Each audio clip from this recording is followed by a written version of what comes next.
Hello and welcome to the Mastermind, Body, and Spirit Show. I'm your host, Matt Belair. Today's guest is a former stressed out advertising VP and award-winning designer turned healthy living expert, best-selling author, and longevity research geek. After leaving her successful career in the advertising industry, she stepped out on her own as a writer and a designer of books. She became a multi-best-selling author, having sold over 2 million copies of her books internationally and has gained a loyal following of almost 2 million people. At the age of 50, she realized another dream when she gave birth to her first child. She has been profiled in the New York Times, Business Week, the LA Times, Time Magazine, and many more. In her book, Life is Long, she shares a collection of 50 plus of the best nutritional and psychological tools for a long and healthy life, each backed by a wide range of research from the world's best aging experts. Welcome to the show, Karen Salmansohn. Great to be here. I'm excited to be here today. Yeah, I'm excited to have you on the show. I looked at your books. You've written, how many books have you written? I just scrolled through the page and I love the titles of each book. And I was like, oh my goodness. I was like, I don't even know where we're going to start today. Oh, I know. I started off, I've written, I think like over 40 books. It's crazy. Some of them are little, like I did board books for babies, like baby's first art words. Wouldn't you be a proud parent if your baby's first words were not mama and dada, but moma and dada, so I teach the kids art words. So I did those were little, and I've done humor books. I did a novel, and then I wandered into this world of what I call self-help for people who wouldn't be caught dead doing self-help, because I merge humor, feisty humor, with stylish design, because I'm a designer and I love design. Amazing. Yeah, in your books, I love the titles. They're all very captivating, so you're definitely good at what you do in the book covers. The next time I write a book, I'm going to have to reach out to you to help you design it and make it captivating. But you're a former advertising executive. You're in New York, so you're kind of crushing life in that scenario. One point anyway. So do you want to give the audience a little bit of background on who you are, how you transitioned, and what you're working on today? Sure. Well, I grew up loving books and loving psychology and loving humor. And I used to read a lot of Psychology Today magazines, and Mad magazines were big when I was a kid. And I kind of joke, if you put Psychology Today and Mad magazine in a blender and pressed frappe, you'd get my books, because I love merging. People learn better when they're in a playful, funny state of mind. So I even gave a TEDx talk on that called Fun is a High Performance Fuel, where I had all these studies, how humor and playfulness help people to retain information better. So I merged my books with humor and then the stylish design. My first published book was a novel that I sold to Miramax, and it was, I wrote the screenplay, but it never got greenlit. And then I wrote some funny sitcom type scripts. I lived in LA for a while. And then I decided, I was reading a lot about Buddhism, and I was studying yoga and meditation and a lot of self-help books. And I realized I was slightly embarrassed to be reading them. So sometimes I'd rip off the cover in a cafe and read them. And I also wanted to recommend them to friends, but I felt like they'd be insulted, like, here, you need to read this self-help book. So the ex-advertising chick in me thought, there should be self-help that you could give to a friend as a gift, and they're not going to punch you, like you're not, insulted, or self-help that you can leave out on a coffee table proudly, that you want to read in a cafe. So I decided to write this, which at that point wasn't really around. And I wrote my first book like this, was called How to Be Happy, Damn It. And it had the word damn it in the title. And my agent was like, are you sure? I'm like, yeah, this is what I want. And it was all designy and everything. And then we sent it out to the publishing world, and there was a bidding war on it. And then it came out, and it was Urban Outfitters' best-selling book for a couple of years in a row. And now there's so many self-help books with crazy titles with curse words in it that my damn it seems so calm and moderate compared to some of the book titles that are out now. But this was back in 2001 when I did that one. And then I kind of went on to do other books that were merging humor, and design, and it makes it, you read it and I make complicated things easy and fun and doable is kind of what I think one of my strengths are. I read the boring stuff. I am a research geek. So I do all the reading of plowing through all this dense research, and then I write it up with humor, and I kind of chop it up into little small chunk steps. So you feel like I can do this. That's amazing. Well, I love all that. And I love your analogy. I remember reading Mad magazine when I was a kid and thinking, I was really young. So I was like, oh, this is like, I don't know, bad material like The Simpsons, really young, where your parents are like, I don't know about The Simpsons, or you get your first magazine. But I totally agree. And I love what you said about, what was it? Not fun. Fun is a superpower of comedy. Yeah. Funny? Yeah, fun is a high performance fuel. People learn better when things are playful and there's humor. Sometimes there's been studies that some of the late night shows where they kind of find the humor in the news. People can learn about what's going on in the world sometimes better from these funny late night shows than from the serious news reporters, because their mind is like more open. They're hearing it in a funny way, and they're more open to receiving it and retaining it and learning. So that's kind of what I try to do. Yeah, 100%. You always learn more quickly when you are having a good time. You're more receptive. I'm sure there's a lot of studies around brainwave states and how much information you're taking and all that. I'm sure you can find study after study on that. And I think it's important to note that you touched on it too. You were doing really well in a vice president role, but then what was the point? Like, I know there's a lot of people out there that listen to the podcast and they're in a job like that's secure, and that's good. But they want to do something else and they're afraid. So I'm wondering if you could speak just briefly on like how you were able to make your transition and let go of all that security, all that, money, all of the stuff, and be like, okay, I'm going to now have the guts to go towards, something new, something that is more probably pulling or inspiring for you. Yeah, no, it's a good question. And I definitely want to inspire people to pursue their passions. I was in advertising. I was doing very well. I got a Clio my first 6 months in the business. I really lucked out. And I was making a lot of money. I wound up being promoted. I was like a senior vice president, creative director in my late 20s. And I was really unhappy. There was a lot of politics, which I didn't like. I used to joke that I could drink a glass of water and have it spurt out the knife holes in my back because there was so much politics. And also not only that, there was so much focus group stuff and the clients being afraid of the feisty stuff that I always like to write feisty.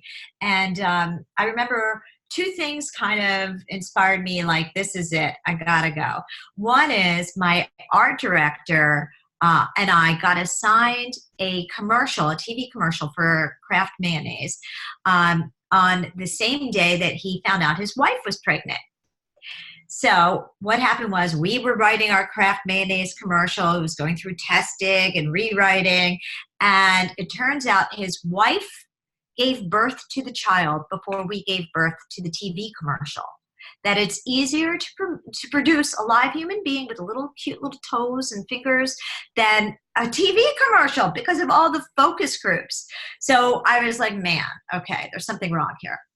And then the other one was also, oh my gosh, well, there were a couple of these, but this one in particular, I was working on Purina cat chow, and they wanted to do a song based on, I don't even know if people know this one now because it was so long ago, but they used to have a song, Purina cat chow, chow, chow, chow. Do you remember that, where the cats used to dance? Or maybe this is so long ago. I remember all the Purina commercials.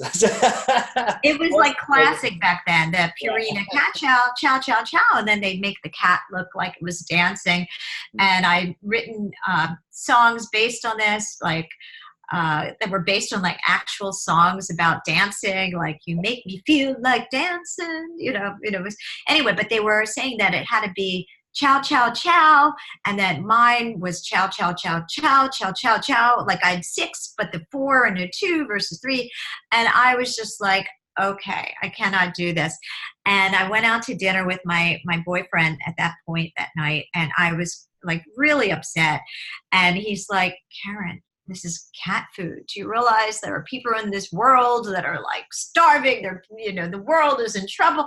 And we just had this conversation, and somehow or other, that was the clunk, that I'm so upset about something that's so superficial, and that I really wanted to do something more with my creativity. And instead of inspiring people to buy this cat food, I want to inspire people to think in new ways. So I guess I reached what I say in the self-help business is crisis pain. That there are two ways, well, actually three ways, I believe, that people change their lives. One is crisis pain, where the pain just gets so great. Like if you're smoking and you're in denial, but then God forbid you get an illness from it. That's crisis pain. Or a relationship just like gets obviously abusive. So that's crisis pain. The second is the love of somebody that's a higher level love, like where you feel like they inspire you to be your best self. Like Jack Nicholson in the movie As Good as It Gets, where he says, "You make me want to be a better man." And actually, as a mom to my child, I get inspired by my son to keep wanting to change, to be my best self, to be my best role model for him. So, and then the third way is you just create a grand quest that is just so sparkly and exciting and wonderful that you want to change. And so maybe it was a little bit of crisis pain, and then a little bit of, I had created a grand quest. I had started to write a novel, and I started to really fall in love with my novel and believe in it.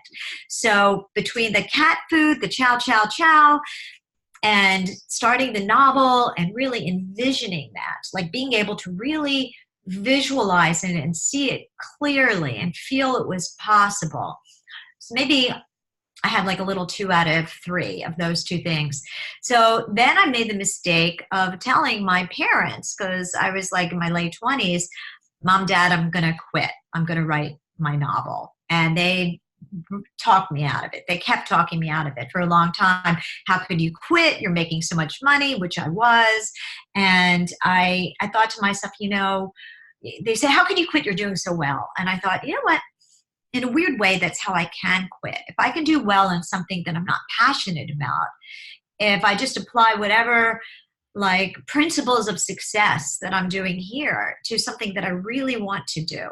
Like if I had been sucking at advertising, I probably would have stayed in it because I would have been having fear mentality. Like I can't do anything, but I was thinking if I can do this, I can do that. So I kind of had that mindset.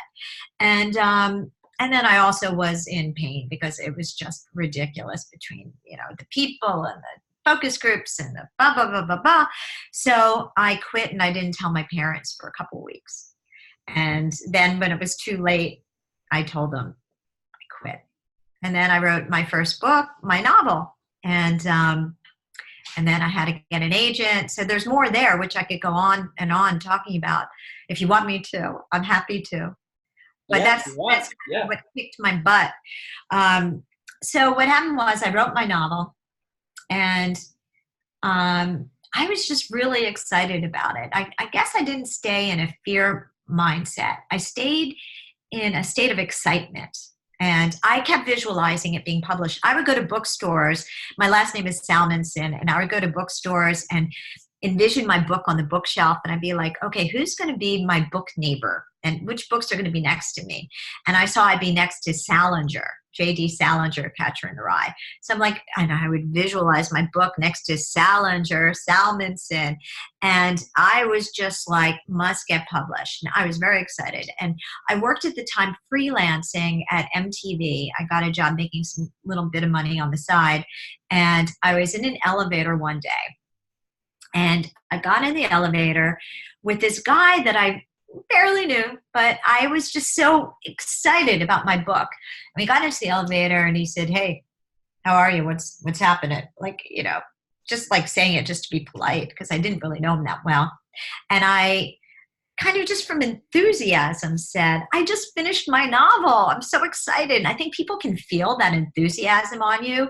And then that creates this energy, I think, where people want to help you. It wasn't like, oh, fuck, I can't find an agent. I was like, I just finished my novel. I'm so excited. That's kind of just how I said it. And then he said, oh, do you have an agent yet? I go, no, that's what I need to find right now. I need to find an agent. And he's like, well, would you like to be introduced to an agent? And I'm like, yeah. So by the time we landed in the lobby, I had an agent's name and phone number. And I joked that if MTV had been located on the 4th floor, not the 24th floor, because it took like 24 floors down to like get this thing going, I would not be published. So that was how I found my agent, just striking up a conversation in an elevator. So I also believe the more people you know, the luckier you are. But I wasn't even like asking him. I was just kind of like in this happy, exuberant mode. And I guess he picked up on it. And so then I found my agent. And then when we sent out the book, and this is kind of helpful because this happened a long time ago. I wanted to stand out from the crowd, maybe from being in advertising and everything. So we sent it out on a weekend, on a Friday, my agent and I, and we included a beach towel and a bottle of suntan lotion. And we said, this will make some good beach reading this weekend. And we sent out the book, the manuscript like that. And then we got an offer on Wednesday. So we did send it out on a Friday. But I think it stood out in, as they call like the slush pile, because we packaged it in such a way that they were like, oh, well, what's that? Like it was different, to come packaged with the beach towel and the suntan lotion. And then I lucked out, and that became my editor. It was published by St. Martin's Press. But I have another story that I think might help people. Can I tell another one about how I sold it to the movies? Yeah, sure. Well, the only thing that I wanted to add on there that I think that was super important is it's interesting how the world, especially the people who love you, like your parents, are going to try to convince you to stay safe. They want you to live life safely so that you stay within the known boundaries and you just continue on. Like you're going to keep having food and shelter, rather than, we don't really have a culture, especially with our close friends and even families, that understand and support us for following our inspiration. And had you not done this, you wouldn't have written all these books. Is it written? Can you imagine? All these books helped so many people, but ultimately lived like and honored yourself. It's just, it's two different perspectives. And it's so important to just encourage people to know that, like, hey, you can follow what you're passionate about. You can do this, like go and create. But what really being forced upon us is like the safe route, always just make the safe move, stay within the boundaries. And so the fact that you did that, and then you get into your joy, and then that the agent story is like synchronicity. That's what happens when you're in flow and you're in joy and you're having the courage to move forward. These things line up, but you'll only know that if you have the courage to do it. So you made a lot of great points there. So yeah, please continue. Thank you for pointing that out. It's sort of interesting to me to hear it broken down like that in little insights, because it's true. But back then, I didn't really know I was doing that. It wasn't like now when I do things, I'm like mindfully using the principles that I've learned. But back then I was winging it. So thank God rebel. You're rebelling. You're rebelling. It's funny, as a parent now to an 8-year-old boy, I really want him to do a career that's true to him, and every once in a while he'll say a career that I get nervous about, because I'm like, oh no. He's like, Mom, I want to be a dancer. And then I go into probably like the brain that my mother had was, no, it's so hard to make a living, and then I'm like, wait, let him, he needs to. So I'm like, okay, all right. And I just have to watch myself and let him, and I figure also he's 8. So, we don't. Is that the mother voice you go into when he does something that you're not so sure about? Oh no. That's inside of me. The hands go up. It's true. But I do want him to really be true to himself, because one's career is so much a chunk of your life. And I have relatives in my family who my son has met, and he said, I love everybody, so I want to name names, but he said, Mom, I don't think X person is happy. And then he said, I think it's because X doesn't like his job. X is like, and he has it in his head. He knows that. So I do want him to find a career that he loves, but there is a mom thing in me that also wants him safe. So it's like this contract. When you become a mom, it's like, oh no, it's like if my son becomes me and I have to be mom to me, that's going to be a learning thing for me. You know what I mean? Like my rebellious son. So, but I do believe that you have to be true to yourself. If there's one legacy I can give my son as his parent, is to know who his most authentic self is and to live a life that's true to that. And I don't want to do anything to block that. That's really important to me because of how I grew up. So, so here's the next story. And then I want to get into my books too, but I think this will help people. So I just kind of am going to go with it. After I sold my novel to Miramax, after I sold my novel to St. Martin's Press, I wanted to sell it to the movies because I thought, heck, I wanted a movie deal. So I told my agent, let's send it out to the movies. And so he sent it out for a while and we couldn't sell it to the movies, but I did get a movie agent, a film agent.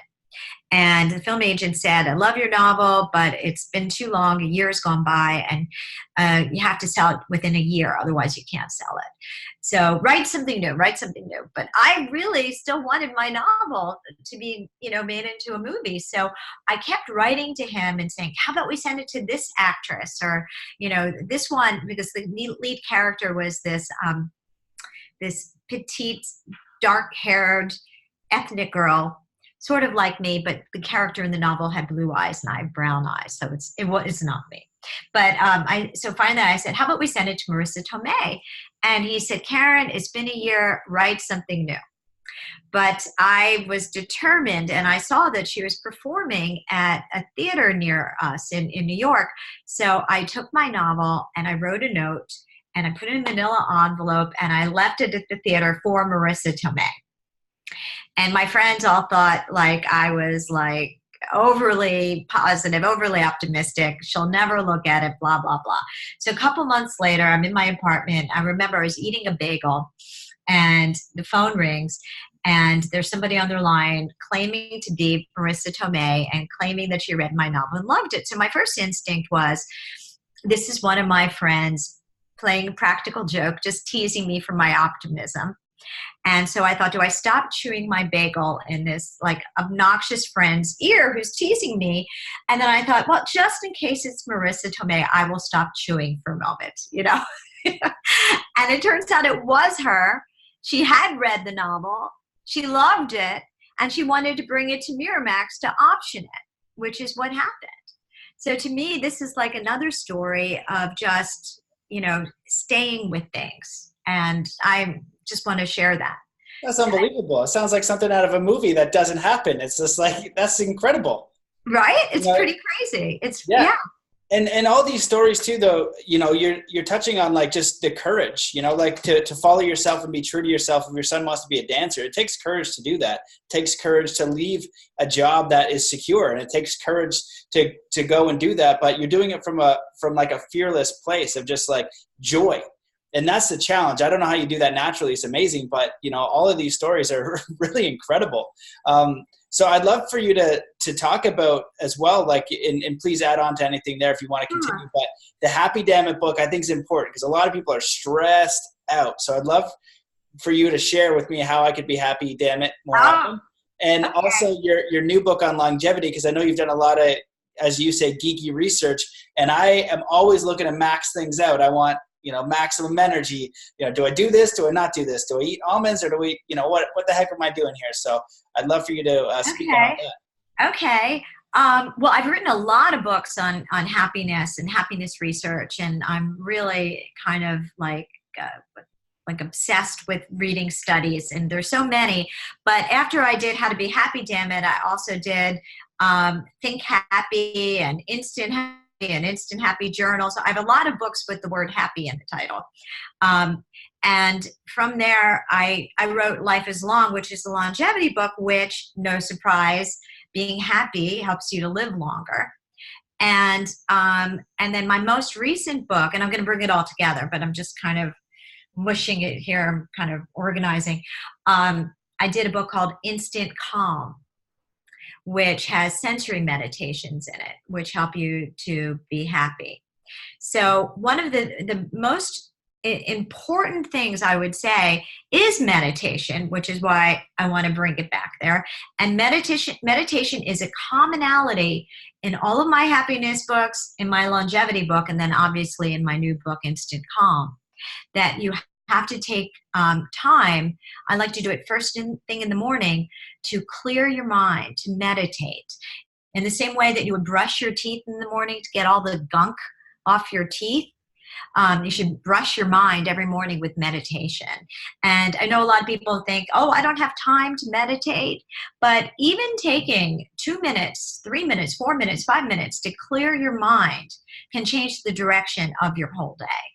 And I think that if you just even set your alarm 5 minutes early, if you're really like lazy about it, you can do it first thing in the morning while you're still in bed, while you're still in almost meditative state because you're still kind of sleepy, with your eyes closed. Do a breathing meditation, do a scanning of your body meditation. There's a couple of them that I can give people. And then throughout the day, if you find yourself sort of in a place of overwhelm, to just take a minute and pause and do even a 2-minute meditation, sort of the equivalent of like if your computer isn't working, if you unplug and replug. So just even a 2-minute meditation in the middle. You need to be coming from a place, your energy and your thoughts need to be clear and calm in order to stay positive, to stay optimistic. And I have so much more to say on that, but I'll let you dissect that if you want. I'll stop for a moment. Oh, sure. Yeah, I was writing down some points. I just wanted to kind of double down on the idea that meditating in the morning is so important because it does so many things. The first is it prevents that hamster wheel. If you wake up and you feel like you just got to go, that's our automatic response. Most people who don't meditate are they're just moving through the day. It's like wake up and then initiating tasks. First task, brush the teeth or get a coffee or put on pants or whatever the case is. But adding that little bit of space is so powerful. And then the other thing that I wanted to add is not everybody can meditate, or they think that anyway. It doesn't need to be perfect. The idea is this moment of silence, but you can do a guided meditation. You can begin, and you have to practice it a little bit.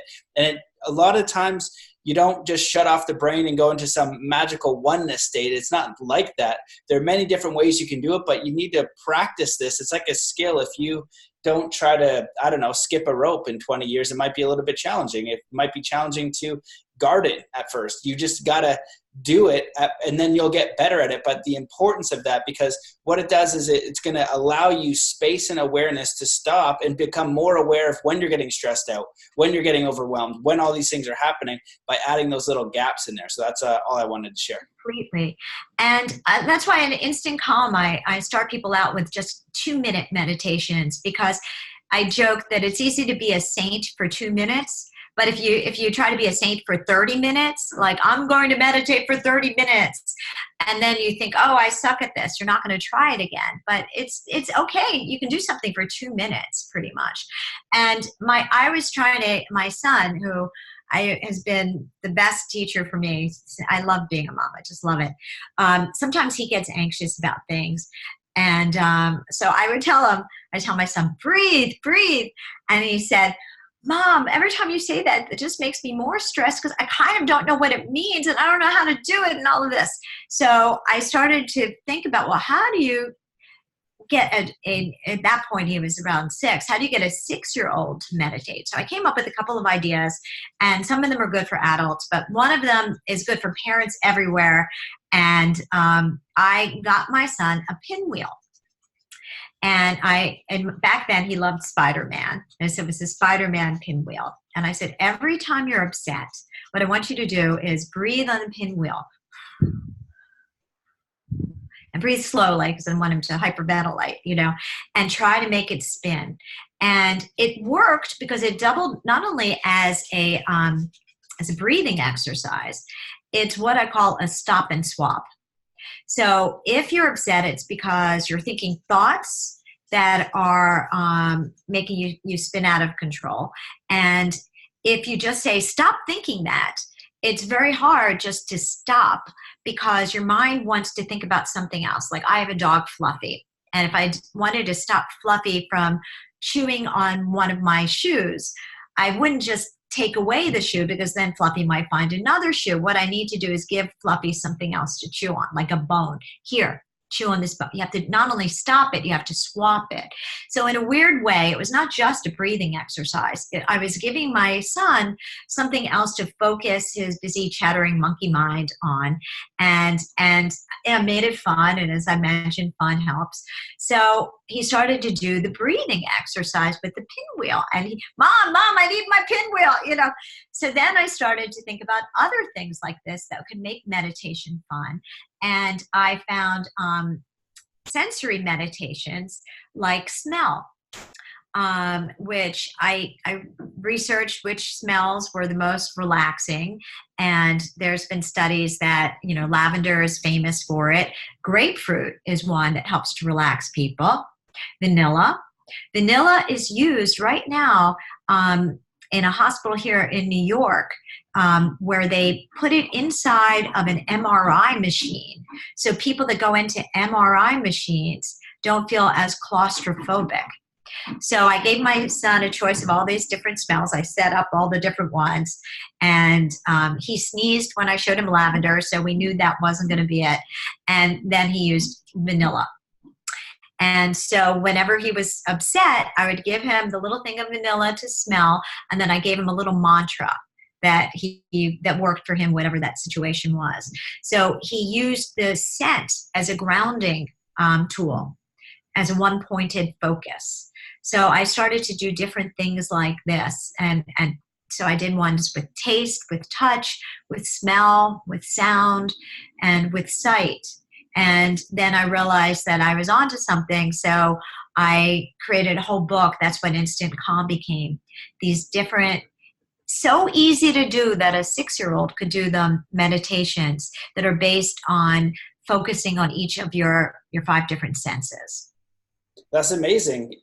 Really when you break down meditation, it's just concentration and focus, single-mindedness, like in flow state or anything like that. It's being able to pay attention and activating the senses and using the senses as a tool is really, really powerful. And it's not complicated. We're just not taking the time to do it. And I think that a lot of the questions that I get around meditation, they're very complicated. And what's the right way? How do I sit? All this kind of stuff. And if you make it complicated, then people will be afraid to do it or they'll give up. But go on. I'm sorry to interrupt. Yeah, no, that's okay. It's a good point. And the one strategy that I had, and I really love how you took what I did and you went further with it with all the different senses. But what I did in my books and Athlete was just 1 minute a day. Start with 1 minute. Like 2 minutes is enough.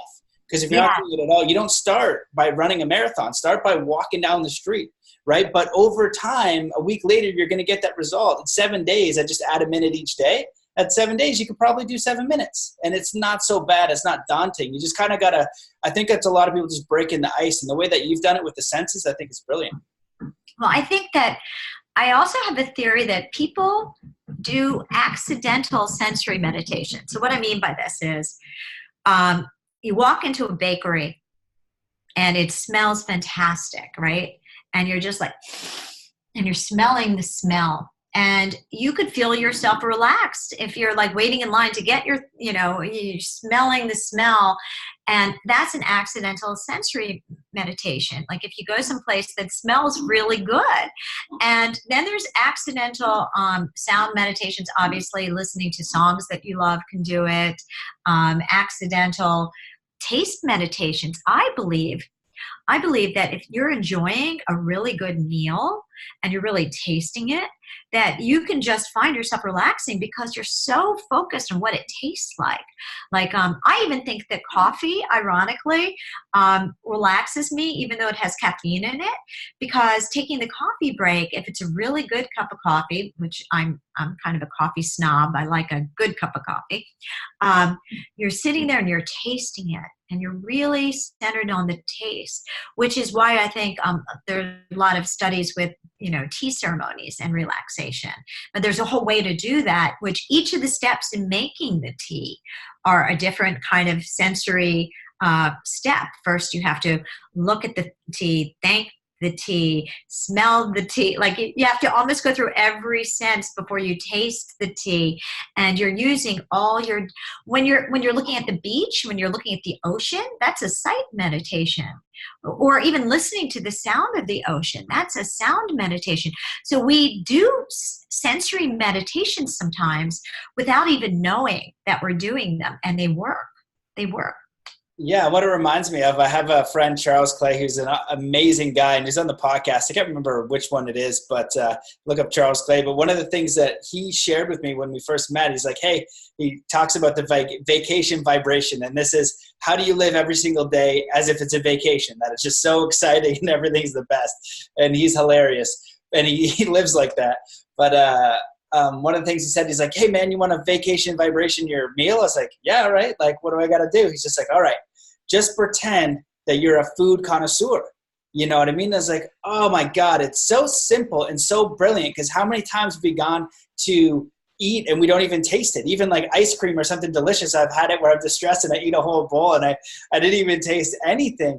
But it's just bringing mindfulness into the experience and being fully present. And it amplifies the whole entire experience. And I remember when I was learning about mindfulness and meditation, I was like, okay, be aware, stay in the moment, stay right. And I was like, okay, stay in the moment. I was like, well, I'm in the moment for like 2 seconds and then I'm out of the moment. How the heck am I going to stay in the moment? And I would place all of these triggers. So it's like, what do I do consistently? I eat, I go to the bathroom, I open doors, and I would find all these things. And so every door I would go through, I would be a trigger to be mindful. And sometimes I get 2 or 3 steps to the car, then it'd be out, but then there'd be another door, then be back in, and then driving. And so it's a really great idea to bring us back into the present moment. I totally agree with that. And if you create an anchor to something that you already do, that it helps you. I just reminded many years ago, I had one with the light switch. That's like, I would think about every time I'm turning on the lights, that I'm my inner light. I would think about, I haven't done that one in forever, but I created a chocolate meditation because, so there's something in dark chocolate that helps you with your serotonin levels and everything. So in the book, I have one that you take a small piece of dark chocolate and you let it melt in your mouth. And for the time that it's melting, you just focus only on the taste. So and so, a chocolate meditation, yeah, hell yeah. Because it stops your busy, but you have to, it's not as easy as it sounds. It's not like you're chomping it down. It's like, I'm not telling people to actually binge eat, which is quite frankly, the complete opposite when you're not even aware of what you're eating. This is just like, I guess, what you said about the food connoisseur, where you're really tasting it, and just for 2 minutes, focus on the taste of chocolate. That's a pretty fun meditation to do. Yeah, 100%. And again, I like how you're making this fun, because I feel like the way that I've done it with the martial arts background, it's always been not fun. I've consistently, specifically trying to do things that are not fun. Now, I do think that we have to do things that are uncomfortable. I recently read David Goggins' book, Can't Hurt Me. It's brilliant. And, he, in a way, he's like calling out like some of the self-help and the new age. It's great, but also there's like no hard work involved, like you got to work also. But if you can find a way to do it in a fun capacity, no matter what it is, I feel like that is the premium. And it's going to be, you're going to learn more, you're going to get more, it's going to inspire you to do work. Like when you write books, it's hard work. There's a lot of crap you got to do that you probably don't want to do. But maintaining that state of joy and fun is going to make the overall experience better. So what I want to ask, because I know you're an expert at this, what would you say is like the principles that you found of happiness. Have you researched blue zones at all? And for longevity. Yeah, and I want to ask one more too. I'm going to throw them all at you, but okay. your top tips for the longevity thing, like some of the hacks that you've met. I want to make sure I get all of those out there, because those are my 3 big ones. It's like, if I don't get all these out and I miss one, I'm going to be thinking about it. Okay, well, meditation, that's why I wanted to get that front and center. It covers longevity and it covers happiness. If you can clear out your thoughts. We have something called telomeres in our bodies, and the easiest way to explain them is if you had a shoelace, that little plastic tip on the bottom of the shoelace is sort of what the telomeres are for you. And if that starts to get kind of frayed and everything, then that's how people age. So to keep your telomeres as strong as possible, they say stress. So stress is the enemy of happiness. It's the enemy of longevity. And so that's why I mention meditations right away. My next thing that I would say for longevity is I think that I joke that sugar is a sociopath, that it comes on sweet, but it's really quite evil. And if I were to give somebody like one tool, it would be to cut back on sugar, even though I gave the chocolate meditation, because I think everything in moderation, So if you're overdoing the sugar, or if there's easy ways you can get the sugar out of your life, or to be aware of hidden sugars. Like, I get really kind of miffed at companies like that say that yogurt is good for you. I look at the side of it, it's like 27 grams of sugar. I'm Vitamin like, water. No. What? Vitamin water. Vitamin water. It's no. Yeah, it's just I completely agree with that. You son of a gun. It's like there's more sugar in this than juice. You got to look at what you're eating. Sneaky. So I have people always pick up a package of something and look at the sugar content. And it could be on things that you might not even expect it on, because sugar shows up in all different forms. So that would be one of the first things, is to lower your sugar level. There are tricks to do that. Having cinnamon helps you to crave sugar less. And a weird thing is that if you have things that are very sweet that don't have sugar in it, that's not necessarily helpful either. First of all, a lot of the stuff that is sugar substitutes can be dangerous also, like aspartame, not a fan. And it's not only for me, it gave me a migraine. And one time my son wanted to try gum. And so he said, I know, Mom, we can't do the sugar gum, because he knows how Mommy feels about sugar. So we picked up one, and he had a couple pieces because he was so into it. And then he started to feel a heart palpitation. I looked on the side, aspartame. So not a fan. Plus, studies show that if you could just stop eating as much sugar as you're eating for a while, you change your interest level in sugar, and eventually things start to taste too sweet. So that's happened to me. Like, I now look at things that are wildly sweet looking, and I'm like, too sweet, too sweet. So if you can cut back your sugar for at least 30 days, then you will naturally not crave it as much. And if you have too many things that are sugar substitute type things, your brain still gets addicted to that, must have something sweet, must have something sweet. So yes. I was just going to say, what is your best sugar or sweet substitute? So mine is honey. I don't really crave a lot of sweet stuff, but honey is okay. Aspartame, all that stuff. But I know that there's some other ones too. Is coconut sugar okay? It feels better, but I don't know if it's better. It's probably a little better, but it's still sugar. Yeah. It doesn't get a full pass. It's like a hard yellow orange. Yeah. I mean, when I want to get my sweet stuff going, I do blueberries, I do strawberries, I do berries is what I do. So, cool. but I'm telling you, you will shift your cravings for it if you could get through 30 days without it. And then if you break it and you suddenly have have a lot again, then you want more, you want it to be sweeter and sweeter and sweeter, and there's a way you can get addicted to sugar. Mark Hyman says that sugar is the new cigarettes, and that people can get addicted to sugar, and you become, the feeling of craving it is, according to Mark Hyman, is like the same as craving cocaine. 100%. Sugar's super addictive. And it's terrible for you. It's terrible. Every disease, it's like, I don't even get, that's why I want to name that one front and center, is to watch out for the sugar, because I don't even think that's that controversial, because my next one might be controversial. So I wanted to start with one that wasn't completely controversial and say sugar, but I have cut back on red meat and actually white meat, pretty much all meat. Joe Rogan fans are just going nuts right now. What's happening? I said Joe Rogan fans are going nuts right now. They're just like, oh, nah. No, I'm just kidding. He's different. He says meat, but he gets his own meat in a different way. But I'm just messing with you. No, I know it's a little controversial, and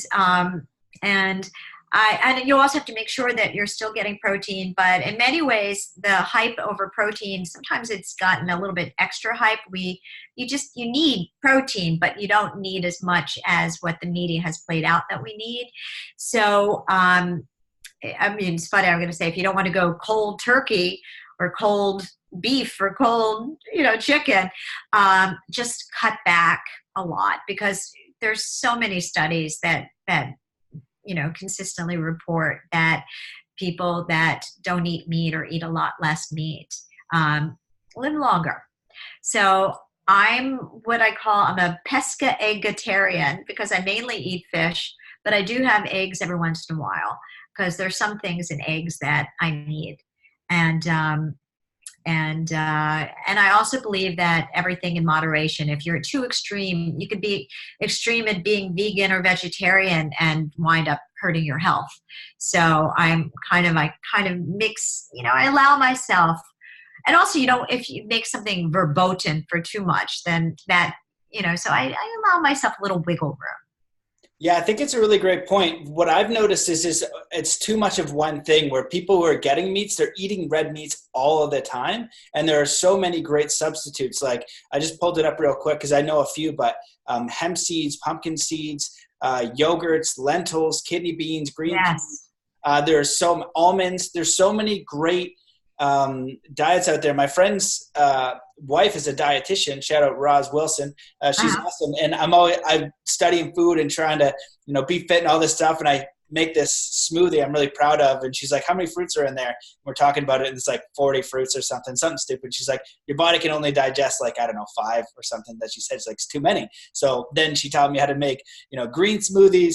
And basically her number one thing is moderation.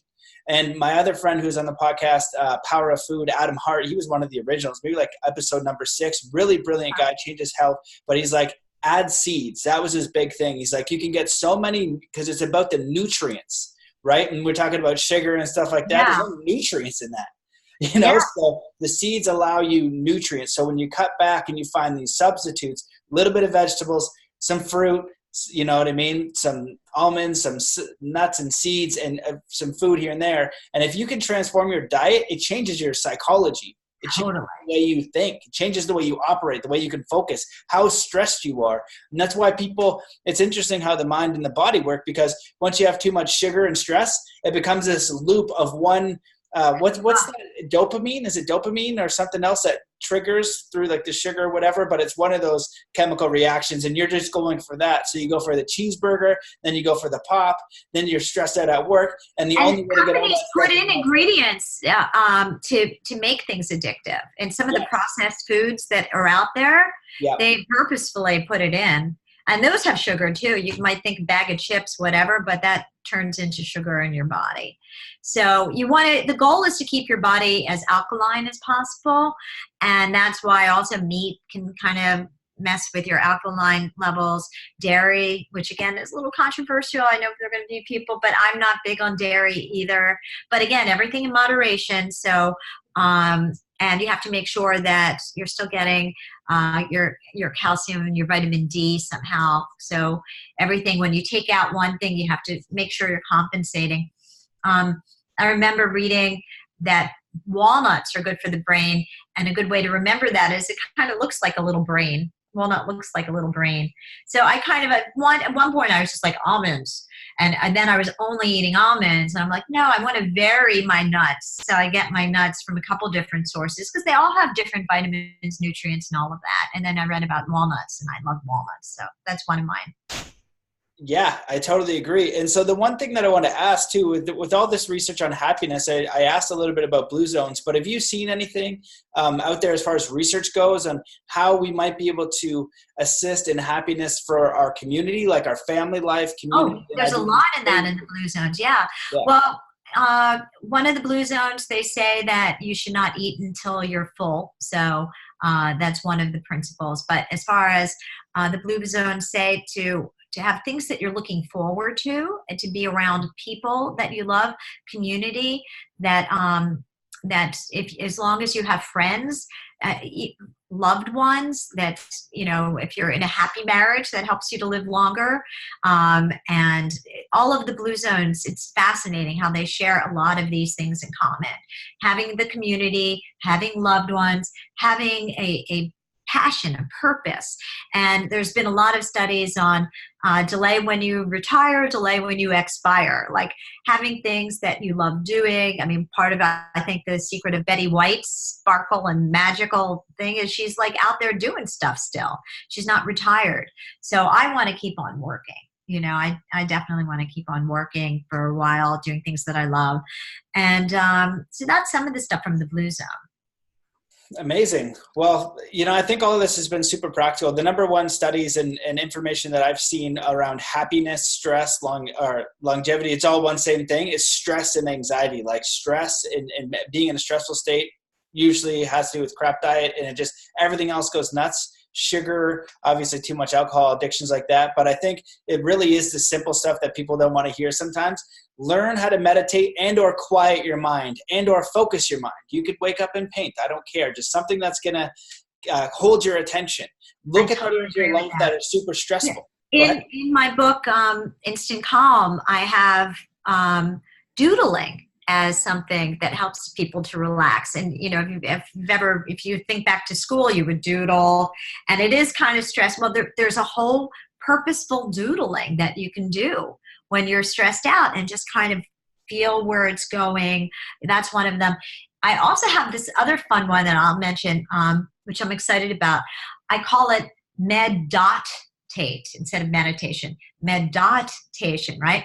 And originally it was developed for my son, but it works for adults too, and it's in Instant Calm, where, do you know those famous optical illusion images where there's a dot in the middle of an image, and then you stare at the dot for like 2 minutes, and then you look at something white, and then you see a kind of an optical illusion effect where that is. So there could be a woman's face that's kind of black and white, and then you stare at the dot, and then when you stare at something white, you see her face fully fleshed out. It's like crazy pants.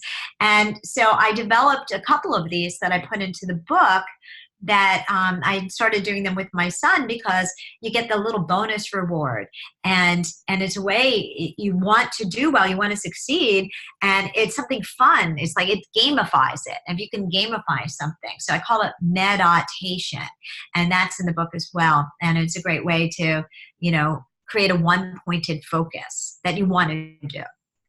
Yep, 100%. Any way to, and I think too, it's so important that you're talking about teaching this to kids. The same processes that work for kids will mostly likely work for adults.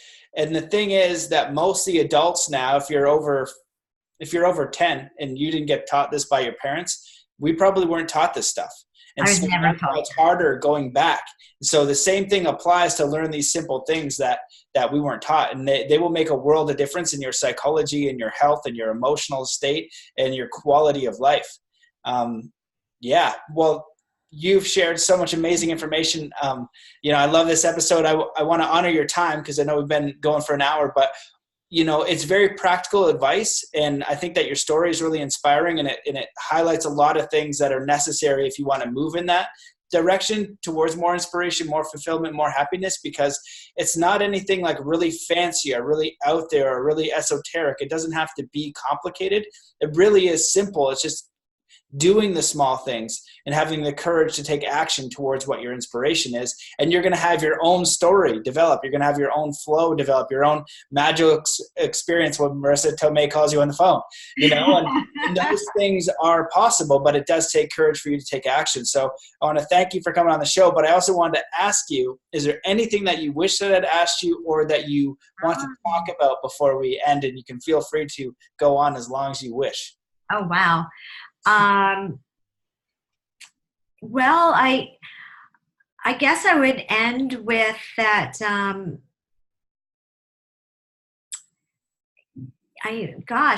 Maybe something about what I think, that there's a difference between happiness and pleasure. Yes. And that's a big thing for me. Remember when I said I read boring things and then I try to make it fun? I read a lot of like dense Aristotle stuff, and I love his stuff, but I try to repeat it back so it's fun. And Aristotle said back in his day, I see him as sort of the world's first self-help book author, and he said that the reason why so many people are unhappy is that they confuse happiness and pleasure. And pleasure is about immediate gratification, and happiness is about effort, the word effort that you talked, and it's about doing things for the long term of growing into your best self. And I believe that we're here on this planet to learn the lessons to become our best self. So part of when something goes wrong in my life and there's a challenge, I immediately look at it sort of as a warrior or not a warrior, where I'm like, okay, what am I supposed to be learning right now? How is this working for me, not against me? How am I going to, what is something potentially good that I can make out of this? How can I zigzag my way to happiness? And I look for the lessons. And there's a whole study now called emodiversity, which is really interesting, that people who have emotionally diverse feelings wind up being happier in the long term and don't have as much deep down depression. That the urge to be happy all the time can actually make you miserable. That you have to allow yourself to feel all your emotions, think of them as messages, embrace them, get what you can from them, the lessons, the insights, and then let it go. But to allow yourself to have an emotionally diverse life where you can feel the pain, feel the richness of the landscape of our world, and then come away and not try to be happy all the time. And to see everything as an opportunity that teaches you a lesson to help you to become your best self. And that's why we're here. And I believe that. So that would be one of the things that I would want to leave with, which is, a whole nother conversation, but that's sort of, that's kind of one of my main philosophies. And it's to begin with the ends in mind, as Aristotle says, and as you might say, setting the intention. For everything little, to begin with what is my intention for writing a book? What is my intention for this conversation with you? What is my intention for my whole life? To begin with the ends in mind, like where you want to be when you're on your deathbed, what you want your life purpose. It's all about education of the soul.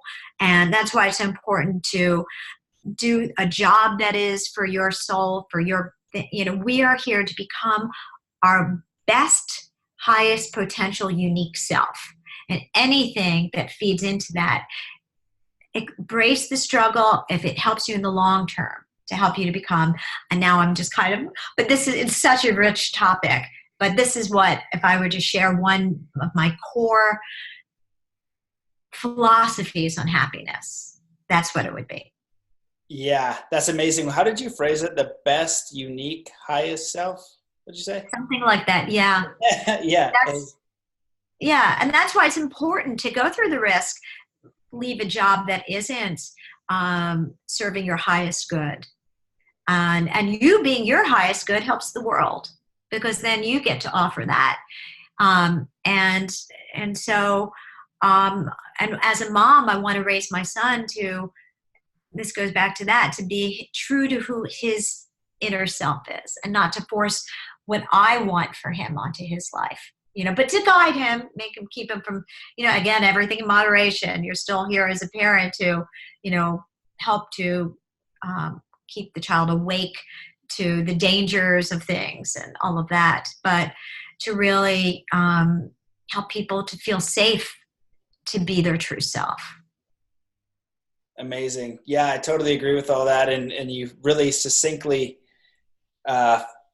gave a lot of incredible principles that I think that are, again, I think that the stuff that I've read in Zen and personal development, spirituality, they're simple, but they're not always easy because the external world is always tugging you in a certain way. And, people have expectations, and your mind can also be crazy in different ways. But, if you can apply those simple things that you shared about meditation and honoring yourself and just being aware of what you eat, just like simple stuff, you can really have a powerful impact on how you navigate your experience on this planet.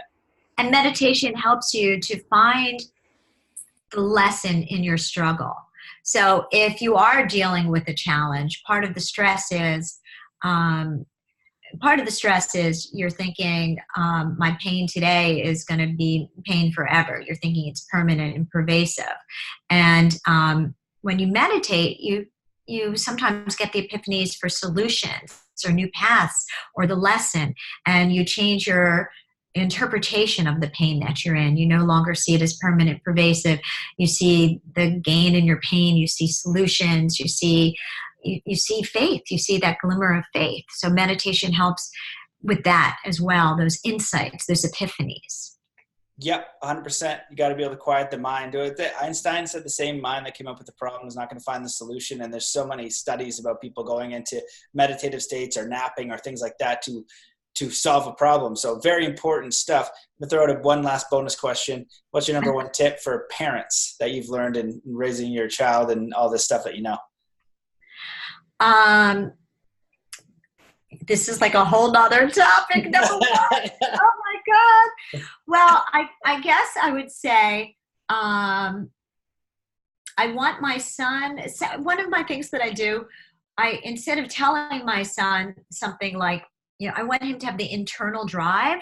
So if he does something that's, misbehaving, I say the sentence, I go, what's a better choice right now? And I make him come up with it. What's the better? I want his little inner mind to feel like he can come, and then it's up to him. So then when I'm not around, he's going to have, I'm setting that up in his mind. So what's a better choice right now?